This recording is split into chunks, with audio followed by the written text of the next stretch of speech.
This channel does not promote any violent, harmful, or illegal activities. All content provided by this channel is meant for an educational purpose only. এই মুহূর্তে সবার নজর শুধুমাত্র আরজি করের দিকে। ঘুমন্ত অবস্থায় তিলোত্তমাকে ধর্ষণ এই মুহূর্তের সবথেকে বড় খবর। কিছুক্ষণ আগেই টিভি 9 বাংলা সেটা ব্রেক করেছে। গভীর ঘুমের মধ্যেই তিলোত্তমাকে ধর্ষণ করা হয়, এইটাই এখনো পর্যন্ত জানতে পারছি আমরা সূত্র মারফত। ফুড ডেলিভারি সংস্থা থেকে খাবার আসে, সেমিনার হলে 5 জন একসঙ্গে খাওয়া দাওয়া করে, তারপর কি হয়? অরিত্র আমার সহকর্মী আমার সঙ্গে রয়েছেন, আরো একবার তার থেকে ডিটেইলে জানার চেষ্টা করব। অরিত্র,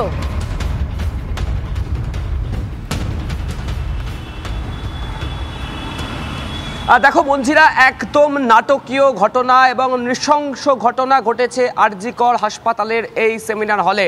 তিলোত্তমা মৃত্যুর তদন্তে লালবাজার সিট গঠন করেছে।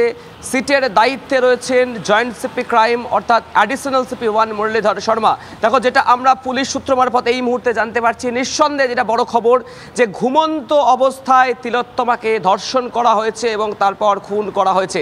এবার প্রশ্ন উঠছিল সঞ্জয় রায়ের পরিচয় নিয়ে। দেখো, এই সঞ্জয় রায় কলকাতা পুলিশের সিভিক ভলেন্টিয়ার পদে কর্মরত, সেই পরিচয়ে কিন্তু শিলমোহর দেওয়া গেছে এবং তিনি কলকাতা পুলিশের যে সেন্ট্রাল ওয়েলফেয়ার রয়েছে সেখানে কোঅর্ডিনেশনের কাজ করতেন, এমনটাও কিন্তু আমরা পুলিশ সূত্রে জানতে পারছি।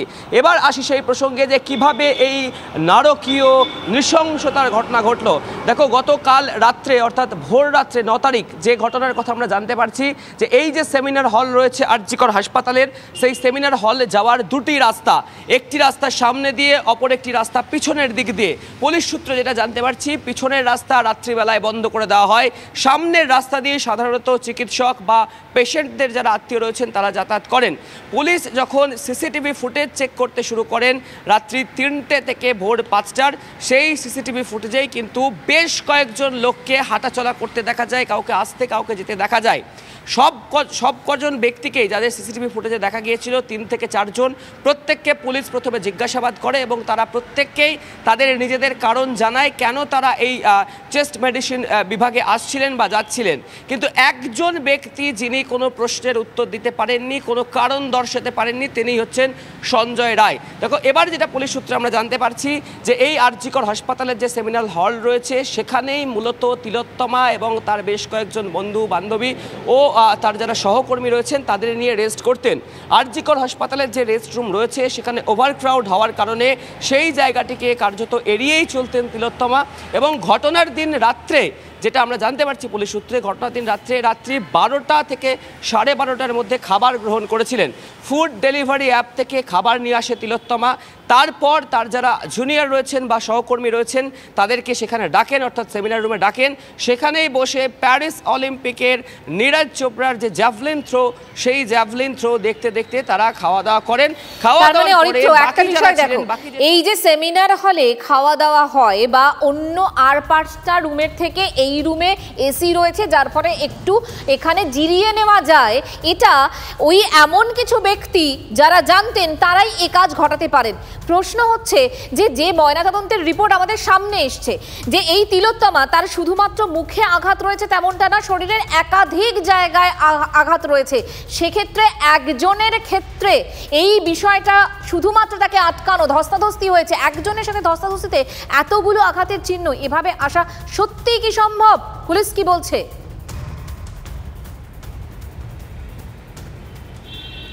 মঞ্জিরা, এই বিষয়ে বলতে গেলে একটু পিছন থেকে তোমাকে শুরু করতে হয়। দেখো, পুলিশ যেটা জানাচ্ছে যে রাত্রি 3টের সময় তাকে যখন দেখা যায় সেমিনার রুমে ছিলেন, অর্থাৎ তিলোত্তমা তিনি ঘুমিয়েছিলেন সেমিনার হলে এবং একটি ব্ল্যাঙ্কেট গায়ে চাপা দিয়েছিলেন, অর্থাৎ রাত্রি 3টের সময় তিনি স্বাভাবিক অবস্থাতেই ছিলেন।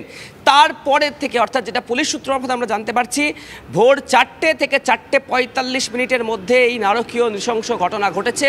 কারণ ভোর 4টে নাগাদ এই সঞ্জয় রায়কে ওই সেমিনার হলের দিকে যেতে দেখা গেছে এবং 4:45 নাগাদ তাকে বেরিয়ে আসতে দেখা গিয়েছে। অর্থাৎ মোট যে 45 মিনিট সময়, এই 45 মিনিটের সময়ের মধ্যে ধর্ষণ এবং খুনের মতো যে নারকীয় ঘটনা, সেই ঘটনা ঘটিয়েছে সঞ্জয় রায়, এমনটা কিন্তু সে পুলিশের জেরায় স্বীকার করেছে, যেটা আমরা পুলিশ সূত্রে জানতে পারছি। তবে দেখো, তদন্ত প্রক্রিয়া ইতিমধ্যেই শুরু হয়েছে, সিট গঠন করা হয়েছে, ওমেন্স গ্রিভেন্স সেলের আধিকারিকরা রয়েছেন, টালা থানার আধিকারিকরা রয়েছেন। খুব সহজ হয়ে যাচ্ছে না যে 3টে থেকে 4টে 5টার মধ্যে একটা সময়, যে সময়টা 3টের পর ঘুমিয়ে পড়লেন তিলোত্তমা, তারপর হচ্ছে সঞ্জয় রায় তিনি হেঁটে হেঁটে ওই ঘরে ঢুকলেন সেমিনার হলে, এবং তারপর ঠিক 45 মিনিট ঘড়ি ধরে 45 মিনিটের মধ্যে ধর্ষণ, ধস্তাধস্তি, খুন হলো, তারপর তিনি হেঁটে হেঁটে বেরিয়ে এলেন। কি আশ্চর্য লাগছে না একটা?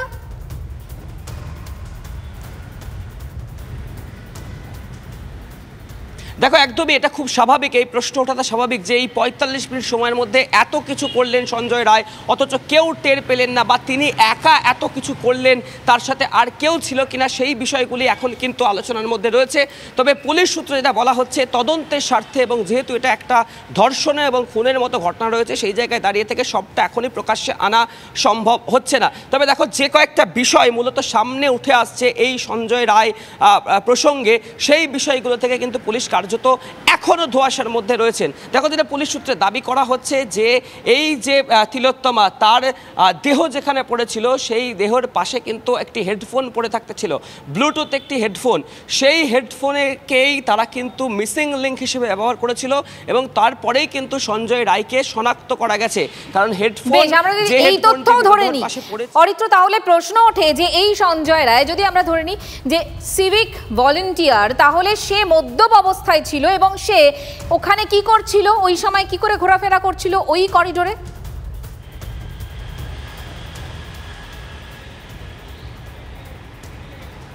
একদমই দেখো এই প্রশ্নটা ওঠা স্বাভাবিক, এবং পুলিশ সূত্রে যেটা দাবি করা হচ্ছে যে সঞ্জয় রায় একাধিকবার এই আরজিকর হাসপাতালে যাতায়াত করেছিলেন, যা সিসিটিভি ফুটেজ থেকে পাওয়া যাচ্ছে। অরিত্র আমি আসছি তোমার কাছে, যখন যে প্রশ্ন নিয়ে আমরা বারবার আলোচনা করছি, তোমার সঙ্গেও আমি তোমার থেকেও উত্তর জানার চেষ্টা করছি। এই একজনের পক্ষে এত নৃশংসভাবে খুন সম্ভব নয়, বিশেষজ্ঞরাও বলছেন এ কথা, শুনুন।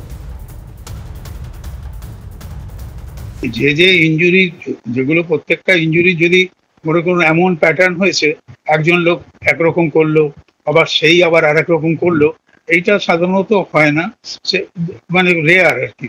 যদি হয় কয়েকজনদের, বেশিরভাগ ক্ষেত্রেই more than one set of injury indicate that more than one assailant. দুটো অন্তত বিভিন্ন রকমের ইনজুরি যদি থাকে, একজনের পক্ষে একটা এটা করলো আবার ওটা করলো, এইটা সাধারণত হয় না। এখন নেপোলিয়ানের মতো তো কিছুই অসম্ভব নয় পৃথিবীতে, সেই থিওরিতে বিশ্বাস করলে হতেও পারে।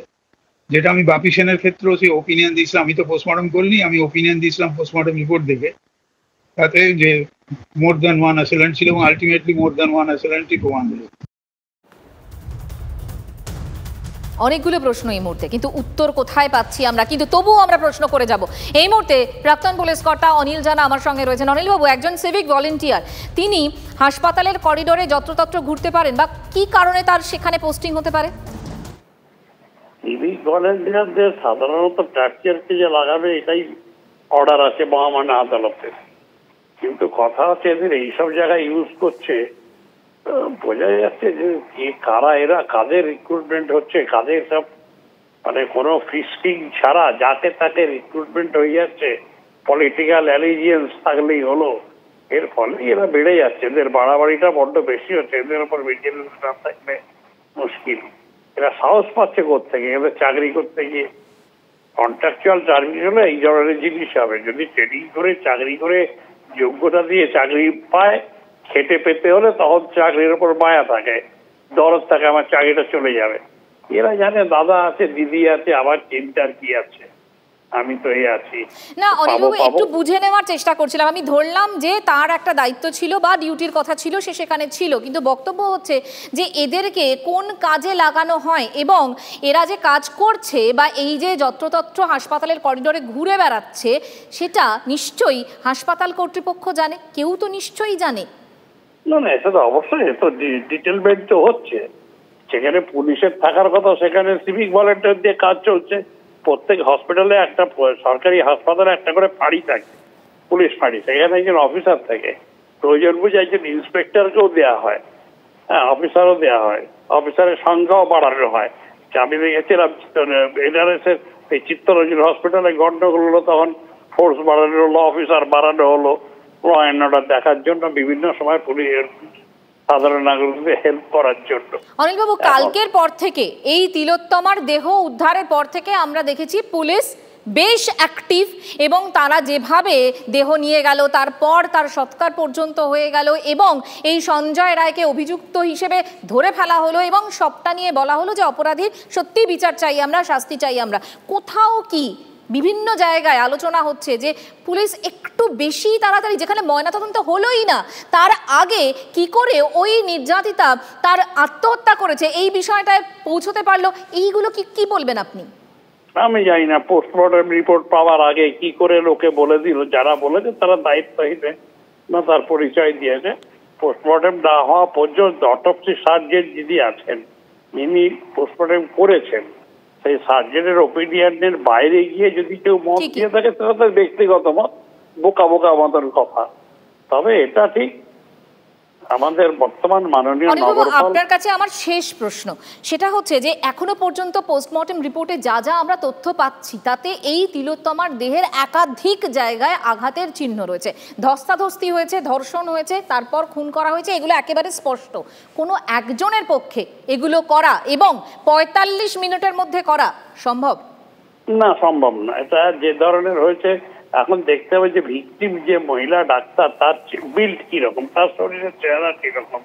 সেখানে যদি শক্ত শক্ত চেহারা থাকে তাহলে একজনের পক্ষে তো সম্ভব না। অটোপসি সার্জন যে ওপিনিয়নটা দেবেন সেটাই গ্রাহ্য করে ধরে নিতে হবে, এবং এই সঞ্জয় বলে দেবে কারা কারা ছিল। এখন তো মানে পুলিশের কোথায় সব সিভিক ভলেন্টিয়ার যে পুলিশ দিয়ে চালাবে আজকে এত অবতার। পুলিশের ভ্যাকেন্সি যদি 9,000 টাকা সিভিক ভলেন্টিয়ার দিয়ে চালাতে হয় তাহলে প্রশাসন এরমই হবে। পুলিশের চাকরি করতে গেলে একটা ট্রেনিং এর দরকার হয়, যোগ্যতা দিতে হয়, পরীক্ষা দিতে হয়, তবে তার চাকরির উপর মায়া থাকে, ভয় থাকে।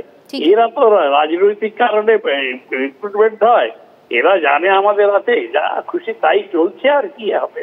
ধন্যবাদ অনিল বাবু, ধন্যবাদ আমাকে এতটা সময় দেওয়ার জন্য। আপনাকে তিলোত্তমা খুনে ধৃত সঞ্জয় রায়, সেই সঞ্জয় রায় পরিচয় নিয়ে একটা ধোঁয়াশা ছিল, কিন্তু তারপর অনেকটাই সেই ধোঁয়াশা কেটে গেছে, কারণ এই সঞ্জয় রায় সিভিক ভলেন্টিয়ার। ধৃত সঞ্জয়ের পরিচয় নিয়ে জবাব এড়িয়েছেন নগরপাল, বারবার প্রশ্ন, প্রতিবারই জবাব এড়িয়েছেন সিপি বিনীত গোয়েল। চুক্তিভিত্তিক কর্মী সঞ্জয় দেখভাল করতেন পুলিশের পাঠানোকে, এই ধরনের প্রশ্নগুলো উঠছে। সেই সঞ্জয় রায়ের বাড়িতে সবার আগে পৌঁছে যায় TV9 বাংলা আমার সহকর্মী সুমন মহাপাত্র। সুমন এই মুহূর্তে আমার সঙ্গে সরাসরি রয়েছে। সুমন, দেখো, তোমাকে সঞ্জয় রায়ের বাড়ি দেখালাম, যে খুবই নিম্ন মধ্যবিত্ত বাড়ি বলা চলে, এবং যেটা তার পরিবার দাবি করছে যে তার ছেলেকে ফাঁসানো হয়েছে। তোমাকে একটা ইনফরমেশন দিই যেটা হয়তো কাজে লাগবে, যে সঞ্জয় রায়ের যে 2 বোন তারাও কিন্তু পুলিশে কর্মরত, এমনটাই আমরা পরিবার সূত্রে জানতে পারছি। এখানে প্রচুর এলাকাবাসী প্রতিবেশীরা রয়েছেন, আমরা তাদের সঙ্গে একটু কথা বলার চেষ্টা করবো, বোঝার চেষ্টা করবো যে সঞ্জয় রায় সে ঠিক কতদিন যাবত এখানে থাকতো। যেটা পরিবার বলছে 6 মাসের আগে কিন্তু আর সঞ্জয় রায়কে দেখা যায়নি। দাদা, সঞ্জয় রায়কে আপনি চিনতেন? সঞ্জয় রায়কে চিনতেন? সঞ্জয় রায়কে বলুন বলুন বলুন। কি বলবো, পুলিশে কাজ করতো তো, পুলিশে কাজ করতো তো। আপনি তো একটু আগেই বলছিলেন ওর বোনেরাও পুলিশে কাজ করে। হ্যাঁ, বোনেরা কাজ করে, ও কাজ করতো, পুলিশে কাজ করতো। ওর 2 বোনও পুলিশে? 2 বোন পুলিশে। ও কি এখানে যখন আসতো তখন কি পুলিশের পোশাক পরে আসতো? হ্যাঁ, গ্রিন পুলিশের পোশাক পরে আসতো। গ্রিন পুলিশের পোশাক পরে আসতো। দেখো, এই ফ্যাক্টটা কিন্তু খুব ক্লিয়ার হচ্ছে, সে যে পুলিশে কাজ করতো এ নিয়ে কিন্তু আর কোনো ধোঁয়াশা নেই। তার কারণ তার পরিবার, এলাকাবাসী প্রত্যেকেই তাকে এই সিভিক ভলেন্টিয়ার বা গ্রিন পুলিশের পোশাকে দেখেছেন, অর্থাৎ পুলিশে সে কাজ করতো। এবং তার যে বাড়ি, সেই বাড়ি দেখলেই বোঝা যাবে যে একটা নিম্ন মধ্যবিত্ত পরিবারের ছেলে সঞ্জয়, যার কিনা 5টা বিয়ে, সেটা আমরা কিন্তু জানতে পারছি, প্রত্যেকে কনফার্ম করছেন। এবং এই বাড়ির পার্শ্বস্থ যে বাড়িগুলো রয়েছে, মন্দিরা তোমাকে বলি, এখানকার মহিলারা বলছেন ও যদি এখানে আসে তাহলে আমরা বদলা নেব। কেন এ কথা বলছেন? কোথাও কি সঞ্জয়ের উপর তাদের রাগ রয়েছে? কি কারণে রাগ, সবটাই কিন্তু আস্তে আস্তে পরিষ্কার হচ্ছে। তার কারণ এই সঞ্জয় রায়ের বিরুদ্ধে কিন্তু প্রচুর অভিযোগ রয়েছে। এই এলাকায় 2,20,000 টাকা একজনের কাছ থেকে সে কালেক্ট করেছে। কেন কালেক্ট করেছে? তার কারণ সে চাকরি দেবে বলেছে। এই 55/B SNP স্ট্রিট, কলকাতা 25, এটা সঞ্জয় রায়ের বাড়ি। এই বাড়ির পার্শ্বস্থ যে বাড়িগুলো রয়েছে, সেই বাড়ির যারা প্রতিবেশীরা রয়েছেন তারা কিন্তু সঞ্জয় সম্পর্কে খুব একটা কেউ ভালো কথা বলছেন না। এই বাড়ির পর আমরা প্রতিবেশীদের সঙ্গে কথা বলেছি, তারা প্রত্যেকেই বলছেন যে এই সঞ্জয় রায় সে এই পাড়ায় এলে তারা বদলা নেবেন। তার কারণ অনেক সময় তার বিরুদ্ধে একাধিক অভিযোগ উঠেছে, যে অভিযোগগুলো নিয়ে তারা শঙ্কিত, তাদের নিরাপত্তা নিয়েও কিন্তু তারা ভাবছেন এই মুহূর্তে দাঁড়িয়ে। আপনার সাথে কথা হচ্ছিল, বলুন তো এই সঞ্জয় রায়ের উপর আপনাদের এত রাগ কেন? না, আমাদের রাগ কিচ্ছু না। আমার একটা কি হচ্ছে, ফ্যামিলি একটা মেয়ে ছেলেকে এরকম করলে সবাই একটু খারাপ লাগছে। কটা বিয়ে করেছে? 3টে। কেউ বলছেন 3টে, কেউ বলছেন 5টা, এবং সেজন্যই মূলত কিন্তু সঞ্জয় রায়ের চরিত্র নিয়ে তারা প্রশ্ন তুলছেন। এবং এই যে দেখো একটা ঘিঞ্জি গলি, সেখানে সঞ্জয় রায় থাকতো, গত 6 মাস সে বাড়িতে আসেনি, কিন্তু তারপরেও কিন্তু মানুষের তার উপর রাগ রয়েছে। শুধু তাই নয়, এখানে অনেকের সঙ্গে কথা হচ্ছিল যাদেরকে পুলিশে চাকরি করিয়ে দেবে বলেছে সঞ্জয় রায়। কোনো প্রভাবশালী যোগ কি তার ছিল? না হলে সে কি করে এই প্রতিশ্রুতি দিয়ে টাকা তুলতো? বেশ সুমন, নজর থাকবে আমাদের, নজর থাকবে, তোমার সাথেও কথা হবে। আরজি করেন নৃশংসভাবে খুন হওয়া চিকিৎসক পড়ুয়া তিলোত্তমার জন্য সুবিচার চেয়ে সরব হয়েছে চিকিৎসক মহল। আমরা ছবি দেখাবো আপনাদের, প্রত্যেক মুহূর্তের আপডেট সবার আগে পৌঁছে দেবো আপনাদের ড্রয়িং রুমে।